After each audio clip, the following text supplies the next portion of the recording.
કેમ છો ગુજરાત? મજામાં તો છો ને? હમણાં જ એક ઇન્ટરેસ્ટિંગ ખબર સાંભળી કે ગાંધીનગરના ગિફ્ટ સિટીમાં દારૂનો ધંધો બરાબર ચાલતો નથી, જેને લીધે ગિફ્ટ સિટીમાં દારૂનો બાર બંધ કરી દેવો પડે તેવી સ્થિતિ છે.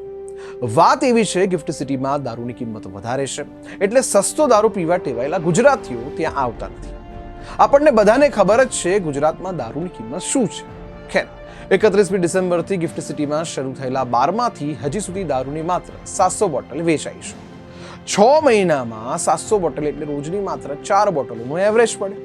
આટલા ઓછા વકરામાં વેટરનો પગાર ના નીકળે. ખેર, વેપાર એમને કરવાનો છે એટલે બાકી બધું એ જાણે, પણ ગિફ્ટ સિટીમાં દારૂ જોઈએ એટલો વેચાતો નથી. અને વેચાય પણ કેમ? જે દારૂની બોટલ 1000-2000માં બુટલેગર પાસે મળતી હોય એને 5000માં કયો ગુજરાતી ખરીદવાનો છે? તમે જ જવાબ આપો. હકીકતમાં ગિફ્ટ સિટીમાં 25,000 કર્મચારીઓ કામ કરે છે. એમાંથી માત્ર 1% એટલે કે 250 લોકો જ ગિફ્ટ સિટીમાં દારૂ પીવાની પરમિટ માટે અરજી કરી છે. જેને જોતા એવું લાગે છે કે ગિફ્ટ સિટીમાં મોંઘી દાટ દારૂ પીવા કરતા સોલ્જરી કરીને એકાદ પુલના મંગાવી લેવું આગળ પડે. ખેર, તમારું શું માનવું છે? શું ગિફ્ટ સિટીનો દારૂ બહાર ચાલશે કે પછી તેને તાળા વાગી જશે?